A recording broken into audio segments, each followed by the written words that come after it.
कहानी के आगाज में हम देखते हैं एक शार्प शूटर को जिसका नाम त्रासा है, जो पिछले कई घंटों से एक टनल में छुपी हुई है। असल में वो यहाँ अपने शिकार का इंतजार कर रही है। त्रासा को एक गवर्नमेंट ऑफिसर को मारने का टास्क दिया गया था, जो करीब ही एक एयरपोर्ट पर आने वाला था। कुछ देर बाद एक प्लेन रनवे पर लैंड करता है। जैसे ही त्रासा ने अपने शिकार को देखा, उसने कई किलोमीटर दूर से एक ही शॉट में उसे मार दिया। त्रासा अपना काम इतने नाजुक तरीके से करती है कि वहां मौजूद गार्ड्स को पता भी नहीं चलता कि गोली किसने और कहां से चलाई। मिशन कंप्लीट करने के बाद त्रासा अपनी मां की कब्र पर जाती है, जहां उसका फादर पहले से मौजूद होता है। यहां हमें त्रासा के बारे में एक और बात पता चलती है कि जब भी वो अपनी राइफल से किसी को मारती है तो उस गोली का कवर अपने पास रखती है और फिर ये बुलेट कवर्स अपने फादर को देती है। असल में त्रासा एक कॉन्ट्रैक्ट किलर थी, यानी वो पैसों के लिए लोगों को मारती थी और अब तक कई लोगों को कत्ल कर चुकी थी। इसे लोगों को मारना बिल्कुल पसंद नहीं था, लेकिन अब यह काम उसका प्रोफेशन बन गया था। इसीलिए त्रासा वो बुलेट कवर्स अपने फादर को देती थी ताकि उसका दर्द कुछ कम हो जाए। त्रासा अपने फादर को बताती है कि मुझे एक और नया प्रोजेक्ट मिला है जो पूरे साल चलेगा, शायद मैं उस दौरान आपसे ना मिल सकूं। इस पर त्रासा का फादर जवाब देता है कि तुम हर साल आती हो और मुझे कुछ बुलेट कवर्स देती हो, लेकिन अगले साल ऐसा नहीं होगा। मेरा कैंसर आखिरी स्टेज पर है, मेरे पास अब ज्यादा वक्त नहीं बचा, और अगर आने वाले दिनों में मैं खुद से न मरूं तो 14 फरवरी वैलेंटाइन डे पर अपनी जिंदगी खत्म कर दूंगा, क्योंकि अब मेरे पास जीने की कोई वजह नहीं। तुम्हारी माँ भी मर चुकी है और तुम भी साल में 1 या 2 बार अपने काम के लिए मुझसे मिलने आती हो, इसलिए ये हमारी आखिरी मुलाकात हो सकती है। ये सुनकर त्रासा की आंखें भर आती हैं। अब सीन यहाँ शिफ्ट होता है और हम देखते हैं कहानी का दूसरा लीड कैरेक्टर लीवाई। लीवाई की जिंदगी बिल्कुल भी अच्छी नहीं गुजर रही थी। उसे अक्सर बहुत बुरे ख्वाब आते और नींद उसकी आंखों से गायब हो जाती। एक रात जब वो एक बुरे खावट से उठता है तो लीवाई अपने घर से बाहर निकलता है और समंदर के किनारे आता है। यहाँ आकर वो थोड़ा बेहतर महसूस करता है और अपनी डायरी में कुछ लिखना शुरू कर देता है। तभी अचानक लीवाई को अपने फोन पर एक मैसेज आता है। इस मैसेज में उसे एक एड्रेस दिया गया होता है जहां पहुंचने के लिए कहा जाता है। लीवाई वक्त जाया किए बगैर एक मिलिट्री बेस पर पहुंचता है और वहां एक लेडी ऑफिसर से मिलता है जिसका नाम बार्तो है।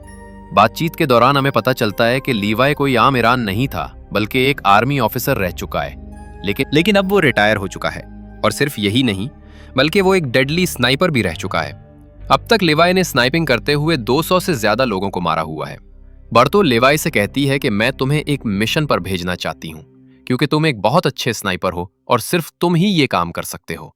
लेकिन मिशन पर भेजने से पहले बार्तो लीवाई से एक बहुत इंपॉर्टेंट सवाल करती है। अगर तुम इस मिशन पर जाओ तो क्या तुम्हारे पीछे कोई है जो तुम्हें याद करेगा? यह सुनकर लीवाई को थोड़ा अजीब लगता है, लेकिन फिर वो जवाब देता है, नहीं, अब इस दुनिया में मेरा कोई नहीं है। यह सुनकर वो लीवाई से कहती है कि तुम तैयार हो जाओ, तुम्हें चंद घंटों में इस मिशन पर भेज दिया जाएगा और तुम्हें वहां 1 साल रहना होगा। इसके बाद लीवाई को बेहोश कर दिया जाता है और जब उसकी आंख खुलती है तो वो खुद को एक एयरप्लेन में पाता है।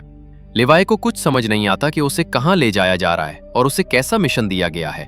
तो लीवाई वहां मौजूद एक सोल्जर से पूछता है कि मुझे कहां ले जा रहे हो, लेकिन वो सोल्जर लीवाई को कोई जवाब नहीं देता। वो सिर्फ कहता है, हमें अपनी आईडी और वॉच दे दो, ये सब तुम्हें तब वापस मिलेगा जब तुम्हारा मिशन कंप्लीट हो जाएगा। कुछ देर बाद वो सोल्जर उसे बताता है, अब वक्त आ गया है कि तुम प्लेन से उतर जाओ। चंद मिनटों में हम नो फ्लाइंग जोन एरिया में दाखिल होने वाले हैं, हमें आगे जाने की इजाजत नहीं। वो सिर्फ इतना बताता है कि नीचे उतरने के बाद तुम्हें अकेले 32 किलोमीटर शुमाल की तरफ चलना होगा, फिर तुम अपने मिशन की जगह पर पहुंच जाओगे। लेकिन लीवाई के जहन में अब भी वही सवाल चल रहा था। वो दोबारा सोल्जर से पूछता है, हम कहां जा रहे हैं? सोल्जर जवाब देता है, मुझे इस सवाल का जवाब देने की इजाजत नहीं। मेरी यूनिफॉर्म में एक माइक्रोफोन है, अगर मैंने तुम्हें इस जगह के बारे में बताया तो मुझे बरतरफ भी किया जा सकता है या मारा भी जा सकता है। यह सुनकर लीवाई के सीने पर घुटन सी होने लगती है। इसके बाद इसे एक पैराचूट दिया जाता है और जैसे ही पैन का दरवाजा खुलता है, लेवी जंप करता है और सिकेली जमीन पर उतरता है। लेकिन असल खेल अब शुरू हुआ था। इसे 32 किलोमीटर का सफर तय करना था। लेवी को यह डिस्टेंस तय करने में 2 दिन लग जाते हैं और 2 दिन की लंबी जर्नी के बाद आखिरकार वो इस जगह पहुंचता है। वो देखता है कि ये एक बहुत सुनसान इलाका है, जहां इंसान तो दूर की बात, परिंदे तक नजर नहीं आते। तभी इसकी मुलाकात एक आदमी से होती है जिसका नाम जेडी है। जेडी यहाँ 1 साल के मिशन पर था। अब इसकी ड्यूटी खत्म हो चुकी थी, इसलिए अब लेवी उसकी जगह लेगा। जेडी लेवी को एक वॉच टावर पर ले जाता है। टावर के ऊपर पहुंचकर भी लेवी को ये समझ नहीं आती कि उसे यहाँ क्या करना है। जब वो ये सवाल जेडी से पूछता है तो जेडी जवाब देता है कि यहाँ एक बहुत गहरा गड़ा है जिसे गॉर्ज कहा जाता है। ये एक बहुत ही मिस्टीरियस और गहरा पिट है जिसकी तह तक आज तक कोई नहीं पहुंच सका। तुम्हारा काम बहुत सिंपल है, तुम्हें सिर्फ इस पिट की हिफाजत करनी है। उसके बाद वो लेवी को यहाँ के सख्त रूल्स बताता है। वो कहता है कि तुम यहाँ से हेडक्वार्टर को सिर्फ 1 महीने में 1 बार कॉल कर सकते हो, चाहे कुछ भी हो जाए। बाहर की दुनिया से राब्ते की उम्मीद मत रखना। ये टावर, जिसे हम वेस्ट टावर कहते हैं, इसके बिल्कुल सामने ईस्ट टावर है, वो रशिया का है। वहां भी एक गार्ड अपनी ड्यूटी कर रहा है, लेकिन तुम दोनों के दरमियान किसी किस्म का कांटेक्ट अलाउड नहीं है। तुम्हें सिर्फ अपनी ड्यूटी पर फोकस करना है। और हाँ, हमेशा आने वाले खतरे के लिए तैयार रहना, क्योंकि यहाँ किसी भी वक्त तुम पर हमला हो सकता है। नीचे बहुत सी ऑटोमेटिक गन्स और लैंड माइन्स लगी हुई हैं। अगर ऑटोमेटिक गन्स की गोलियां खत्म हो जाएं तो हमेशा उन्हें रीलोड करते रहना, क्योंकि हमले के दौरान ये ऑटोमेटिक गन्स तुम्हारे बहुत काम आएंगी।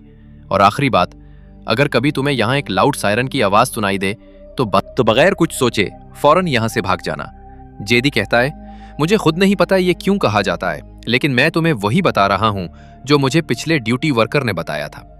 लीवाई उसकी तमाम बातें ध्यान से सुनता है, लेकिन उसके जहन में सिर्फ एक सवाल था। वो पूछता है, तब ये सब यहाँ किस चीज के लिए लगाया गया है, जिसके लिए इतनी सख्त सिक्योरिटी रखी गई है। तब जेडी एक ग्रेनेड निकालता है और उसे इस गहरे पिट में फेंक देता है। जैसे ही ग्रेनेड नीचे फटता है, वहां से एक अजीबोगरीब और खौफनाक आवाज गूंजने लगती है। ये आवाज किसी इंसान की नहीं थी, बल्कि किसी ऐसी चीज की थी जो अंधेरे में छुपी हुई थी। जेडी लीवाई को देखकर कहता है, जो आवाज तुम सुन रहे हो वो इन क्रीचर्स की है जिन्हें हम हॉलो मैन कहते हैं। ये क्रीचर्स इसी पिट में रहते हैं और तुम्हारी ड्यूटी ये है कि उनमें से कोई भी क्रीचर इस पिट से बाहर ना निकले। कहा जाता है कि 1940 में यूएस आर्मी के 2400 सोल्जर्स को इस पिट में भेजा गया ताकि ये सोल्जर्स इन तमाम क्रीचर्स को मार सकें, लेकिन उनमें से कोई भी वापस जिंदा नहीं आया। और अब जेडी ने लीवाई को सब कुछ बता दिया और घर जाने की तैयारी करने लगा, क्योंकि उसने यहाँ 1 साल की ड्यूटी मुकम्मल कर ली थी। अब लीवाई को 1 साल की ड्यूटी देना थी। जेडी लीवाई से अलविदा कहता है और यहाँ से निकल जाता है। वो बहुत खुश था, क्योंकि 1 साल बाद वो अपने घर जा रहा था, लेकिन उसे नहीं पता था कि उसके साथ आगे कुछ ऐसा होने वाला है जिसके बारे में सोचना भी खौफनाक है। लोकेशन पर पहुंचने के बाद जैसे ही जेडी एक सिगरेट पीता है, एक हेलीकॉप्टर उसे पिक करने के लिए आता है।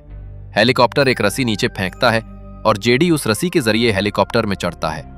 हेलीकॉप्टर में बैठा एक सोल्जर पहले जेडी की शनाख्त कंफर्म करता है।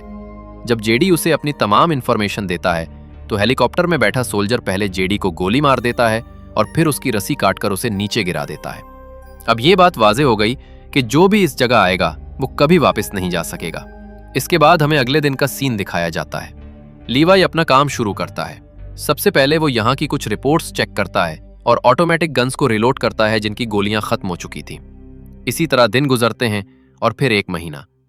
अब लीवाई को ये जगह बोरिंग लगने लगी। वो सोचता है कि उसे यहाँ पूरा साल अकेले रहना है, ना किसी से बात करनी है, ना कोई एंटरटेनमेंट है। इसीलिए वो वक्त गुजारने के लिए क्लोजेट में रखी कुछ बुक्स पढ़ने का सोचता है। जब वो क्लोजेट से बुक्स निकालता है तो अचानक उसकी नजर क्लोजेट के पीछे दीवार पर पड़ती। वहां कुछ नोट्स लिखे हुए थे। ये नोट्स उन सब लोगों के थे जिन्होंने इस टावर में अपनी ड्यूटी दी थी। हर नोट में खौफ, तन्हाई और हॉलो मैन के खतरात का जिक्र था।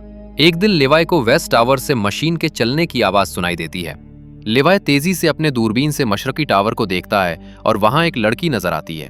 वो लड़की कोई और नहीं बल्कि ट्रासा है, जिसे इस टावर पर उसकी शानदार निशानेबाजी की वजह से ड्यूटी दी गई थी। ट्रासा की खूबसूरती देखते ही लिवाई की नजरें इसी पर जम जाती हैं, लेकिन लिवाई इससे बात नहीं कर सकता क्योंकि ये तवानीन के खिलाफ था और ट्रासा को भी मालूम हो चुका था कि मगरबी टावर में लिवाई बैठा है। यूं दिन गुजरते हैं और दोनों सोचते रहते हैं कि क्या एक दूसरे से बात करनी चाहिए या नहीं। कुछ दिन बाद ट्रासा का जन्मदिन आता है। तन्हाई में घिरी हुई ट्रासा महसूस करती है कि उसे किसी से बात करनी चाहिए। वो लिवाई से बात करने की कोशिश करती है। ट्रासा एक व्हाइट बोर्ड के जरिए लिवाई से पूछती है, तुम्हारा नाम क्या है?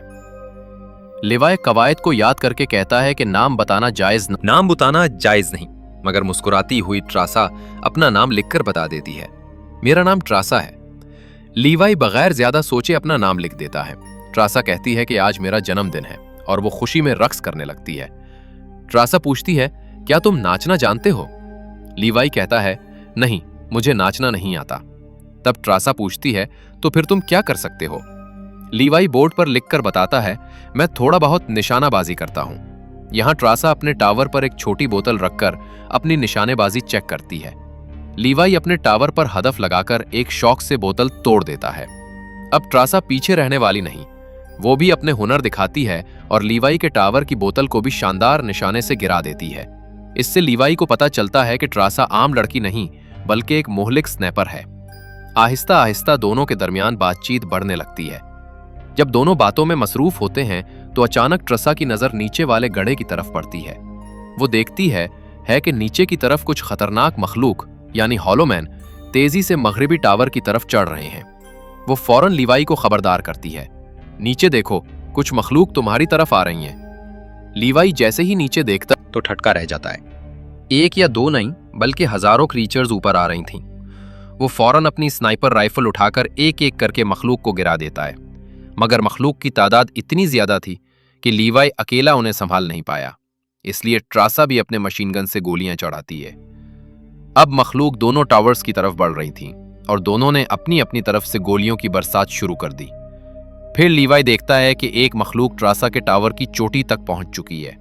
जब वो ट्रासा पर हमला करने वाली होती है, लीवाई ने मशरकी टावर से बेहतरीन निशानेबाजी दिखाई और उस मखलूक को गोली मारकर गिराया। अब लीवाई और ट्रासा जान लेते हैं कि अगर वो इस खतरनाक जगह पर जिंदा रहना चाहते हैं तो उन्हें साथ मिलकर लड़ना होगा। लड़ाई निमटने के बाद ट्रासा कहती है, ये मेरी जिंदगी का सबसे बेहतरीन जन्मदिन था। अगली सुबह लीवाई जमीन के मीन्स चेक करता है और खुदकार बंदूकें दोबारा लोड करता है। फिर अचानक गड्ढे से एक ड्रोन निकलता है जो चंद लम्हों के लिए लीवाई को घूरता है। ड्रोन एक अजीब तरीके से स्किन करता है। लीवाई हैरान रह जाता है और समझ नहीं पाता कि ये ड्रोन क्यों और किसके लिए भेजा गया है। यूं दिन गुजरते हैं और फिर महीने। इनकी दोस्ती के बाद औकात बेहतर गुजरने लगते हैं और अब उन्हें तन्हाई का एहसास नहीं रहता। फिर एक दिन ट्रासा बहुत उदास होती है क्योंकि वो 14 फरवरी को याद करती है। उस दिन उसके बाप ने कहा था कि अगर वो अगले चंद दिनों में कैंसर से ना मरता तो वो खुद अपना खात्मा करेगा। ट्रासा बोर्ड पर लिखकर लीवाई को बताती है, आज मुझे बहुत तन्हाई महसूस हो रही है, काश आज कोई होता तो अच्छा होता। लीवाई भी शुरू से ट्रासा से मिलना चाहता था और अब खुद को रोके नहीं रखता। उसने ट्रासा से मिलने का मंसूबा बनाया और रॉकेट लॉन्चर की मदद से मशरकी टावर तक पहुंचने का इंतजाम कर लिया। अगली सुबह वो रॉकेट लॉन्चर से एक मजबूत रस्सी फेंकता है ताकि ट्रासा आकर उसे बंधे और वो रस्सी के जरिए मशरकी टावर तक पहुंच सके। ट्रासा बाहर आती है और रस्सी को एक दरख्त से मजबूती से बांध देती है ताकि लीवाई उसी रस्सी से टंग कर मशरकी टावर तक जा सके। लीवाई फौरन रस्सी के जरिए आगे बढ़ता है, मगर दरमियान में रस्सी खत्म हो जाती है और वो फंस जाता है। फिर वो आधे घंटे तक अपने हाथों की मदद से आगे बढ़ता है और आखिरकार ट्रासा के टावर तक पहुंच जाता है। ट्रासा उसका इस्तकबाल करती है और हंसकर कहती है, ट्रासा। लीवाई मुस्कुराकर सर हिलाता है, कुछ नहीं कहता। शरारती ट्रासा उसका कपड़ा छुपा देती है और सीसीटीवी की मदद से देखती है कि लेवी टावर में शावर ले रहा है। बाद अज़र लेवी और ट्रासा साथ बैठकर देर तक बातें करते हैं। ट्रासा अपनी पूरी कहानी सुनाती है। वो अब दुनिया में अकेली है। उसका सिर्फ बाप जिंदा था, मगर शायद वो कल खुदकुशी कर चुका। लेवी भी अपने भयानक ख्वाबों और अमरीकी फौज में गुजारे गए दिनों की कहानियां बताता है। बातचीत के दौरान रात हो जाती है। ट्रासा सॉफ्ट म्यूजिक बजाती है और दोनों म्यूजिक पर डांस करते हैं। इस डांस के दौरान वो एक दूसरे के और करीब हो जाते हैं और रोमांस जन्म लेता है। कुछ देर बाद लेवी मुस्कुराते हुए ट्रासा से कहता है, मैंने तुम्हारे लिए एक नज्म लिखी है, जब हम यहां से निकलेंगे तो मैं तुम्हें वो दूंगा। अगले दिन लेवी को वापस अपने मगरिबी टावर जाना होता है। वो ट्रासा को अलविदा कहता है और रस्सी के जरिए मगरिबी टावर की तरफ कदम बढ़ाता है। ट्रासा उसे जाते हुए देखती रहती है, मगर फिर हम देखते हैं कि नीचे कुछ मखलूकात टावर की तरफ चढ़ रही हैं। इनमें से एक मखलूक जमीन की मनमैन से टकरा जाती है और एक जोरदार धमाका होता है। धमाके से उड़ने वाले लोहे के टुकड़े हवा में बिखर कर एक टक्कर रस्सी से लगा देते हैं। रस्सी मुनहदिम हो जाती है और लेवी फौरन उस गहरे गड्ढे में गिर जाता है। लेवी के गिरने पर ट्रासा फौरन बगैर सोचे अपना पैराशूट उठाती है और उसी गड्ढे में कूद पड़ती है। गहराई में गिरने के बाद ट्रासा तेज बहाव वाली पानी की नदी में बहती चली जाती है। किसी तरह वो नदी से बाहर निकलकर किनारे पर पहुंचती है। दूसरी तरफ लेवी की किस्मत अच्छी रहती है। वो एक बड़े दरख्त पर जा गिरता है और लटक कर बच जाता है। लेवी दरख्त से गिरने के बाद शदीद जख्मी तो होता है, लेकिन खुशकिस्मती से जान बच जाती है। जैसे ही उसकी आंख खुलती है, एक बहुत बड़ा कीड़ा उस पर हमला करने के लिए बढ़ रहा होता है। वो बचने की कोशिश करता है, लेकिन इसी दौरान दरख्त की लकड़ी टूट जाती है और लेवी जड़ों पर जा गिरता है। लेकिन जड़ें अचानक जिंदा हो जाती हैं और लेवी को जकड़ लेती हैं। वो उसे मारने ही वाली होती हैं कि ट्रासा बरवक्त वहां पहुंच जाती है। वो फौरन अपना चाकू निकालती है और जड़ों को काट कर लेवी को आजाद कर देती है। इसके बाद दोनों इर्द गिर्द देखते हैं। हर तरफ खौफ और सुनाटा छाया हुआ था, लेकिन अचानक कुछ मखलूक दरख्तों के साए से निकलकर उन पर हमला कर देती हैं। एक सख्त जंग छिड़ जाती है। लेवी फौरन अपनी बंदूक संभालता है और पहला फायर सीधा एक मखलूक के सर पर मारता है। दोनों मिलकर एक के बाद एक सबको मार गिराते हैं। यहां लेवी की नजर एक मुर्दा मखलूक पर पड़ती है। वो देखता है कि उसके जिस्म पर वही फौजी वर्दी है जो कभी अमरीकी फौजी पहना करते थे। ये देखकर लेवी के दिल में खौफ और हैरत दोनों आ जाते हैं। उसे फौरन जेडी की वो बात याद आती है कि 1940 में 2400 फौजियों को इस ट्रेंच में भेजा गया था और वो कभी वापस नहीं लौटे। ये सोचते सोचते लेवी और त्रासा एक खौफनाक मकाम पर पहुंचते हैं। मंजर किसी भयानक ख्वाब से कम नहीं था। जगह जगह इंसानों की सड़ी हुई लाशें बिखरी पड़ी थी और उन लाशों से दरख्त और पौधे उग रहे थे। ऐसा लगता था कि कोई मोहलिक वायरस ने पूरे इलाके पर कब्जा कर लिया है। अचानक दरख्तों के बीच कुछ हरकत महसूस होती है। वो समझ जाते हैं कि मखलूकात फिर उनका पीछा कर रही हैं। दोनों घबराकर भागते हैं और एक टूटी फूटी चर्च में दाखिल होकर दरवाजा बंद कर देते हैं। लेकिन अंदर का मंजर और भी खौफनाक था। हर तरफ इंसानी लाशें पड़ी थी। देखने से लग रहा था जैसे उन्होंने वायरस से बचने के लिए खुदकुशी कर ली हो। अचानक एक देव वहकल मकड़ी त्रासा पर छलांग लगाती है और उसके साथ ही कई बड़ी बड़ी मकोड़ियां बाहर निकल आती हैं। लेवी और त्रासा उन सबको मारने की कोशिश करते हैं, लेकिन इसी दौरान चर्च का दरवाजा टूट जाता है और क्रीचर अंदर घुस आते हैं। लेवाई और ट्रासा गोलियां चलाकर किसी न किसी तरह बाहर निकलते हैं। भागते हुए लेवाई की नजर एक पुराने टनल पर पड़ती है। वो दोनों अंदर घुस जाते हैं। ये दरअसल एक पुरानी लेबोरेटरी निकलती है। हर तरफ टूटे हुए शीशे, मशीनें और जंगी सामान पड़ा होता है। यहां लेवाई को एक पुरानी डीवीडी मिलती है। जब वो डीवीडी चलाता है तो एक लड़की स्क्रीन पर आती है। वो बताती है, हम यहाँ एक खुफिया कीमियाई मिसाइल प्रोजेक्ट पर काम कर रहे थे। हमारे साथ सैकड़ों साइंसदान थे। एक दिन शदीद जलजला आया और मिसाइल का जहरीला केमिकल लीक हो गया। ये केमिकल फजा में फैल गया और चंद घंटों में लोग वायरस का शिकार होने लगे। वो अपना पेट दिखाकर कहती है, मैं भी मुतासिर हो चुकी हूं। हमने फौज को सब कुछ बताया, ये तक कहा कि इस इलाके को बम से उड़ा दो ताकि वायरस आगे ना फैल सके, लेकिन उन्होंने हमारी बात नहीं मानी। वीडियो खत्म होने के बाद लेवाई को एक नया कंप्यूटर नजर आता है। वो उसे खोलता है तो हैरान रह जाता है। इसमें डार्क लीक कंपनी का डेटा मौजूद होता है। यह कंपनी नेम फौजी इदारों के लिए कॉर करती थी और यहां से मुतासिरा लोगों के नमूने जमा करके उन पर तजर्बात करती थी ताकि अपने मुल्क के फौजियों को सुपर सोल्डर्स बनाया जा सके। यही वजह थी कि कोई भी मुल्क इस जगह को तबाह नहीं करना चाहता था। इसी डेटा से लेवाई को पता चलता है कि वादी में एक बहुत बड़ा मिसाइल मौजूद है। अगर वो फाल हो जाए तो 4.2 किलोमीटर के इलाके को सफाए हस्ती से मिटा देगा। ये सब जानने के बाद दोनों को पता चलता है कि जिस लेडी बर्तो ने उन्हें यहाँ भेजा था वो इसी जगह की मालिक है और इस राज को छुपाने के लिए ऐसे लोग यहाँ भेजती है जिनका दुनिया में कोई नहीं होता। फिर 1 साल बाद उन्हें मार दिया जाता ताकि वो दुनिया को कुछ न बता सके, बिल्कुल जेडी की तरह। लेकिन जैसे ही वो वहां से निकलते हैं, एक घोड़े पर सवार मखलूक त्रासा को रस्सी से जकड़कर ले जाती है। लेवाई बहुत ढूंढता है लेकिन उसे त्रासा कहीं नहीं मिलती। भटकते भटकते लेवाई एक ऐसे मकाम पर पहुंचता है जहां वही मिसाइल रखा हुआ था जिसका जिक्र उसे कंप्यूटर में मिला था। दूसरी तरफ त्रासा उस मखलूक की कैद में थी। वो खुद को आजाद करने की कोशिश करती है और आखिरकार कामयाब हो जाती है। तब उस मखलूक से उसकी सख्त लड़ाई होती है। लेवाई भी वहां पहुंच जाता है और दोनों मिलकर उस मखलूक को आग लगाकर खत्म कर देते हैं। अब वक्त था कि वो यहां से निकल जाएं, मगर आगे एक और खौफनाक मकाम आता है। यहाँ इंसान और पौधे एक दूसरे से जुड़े हुए थे, जैसे किसी खौफनाक तजुर्बे का नतीजा हो। एहतियात से कदम बढ़ाते हुए त्रासा का पांव फिसल जाता है और पौधे उसे पकड़ लेते हैं, लेकिन लीवाई बहादुरी से आगे बढ़कर उसे आजाद करता है और बम से पूरे पौधों का निजाम तबाह कर देता है। वो दोनों आगे बढ़ते हैं और एक गैराज में पहुंचते हैं जहां एक जीप खड़ी होती है। दोनों जीप में बैठकर निकलने की कोशिश करते हैं। कुछ दूर जाकर उन्हें एक रस्सी नजर आती है जो सीधी वॉच टावर तक जा रही थी, लेकिन तब तक मखलूकात भी उनके पीछे पहुंच जाती हैं।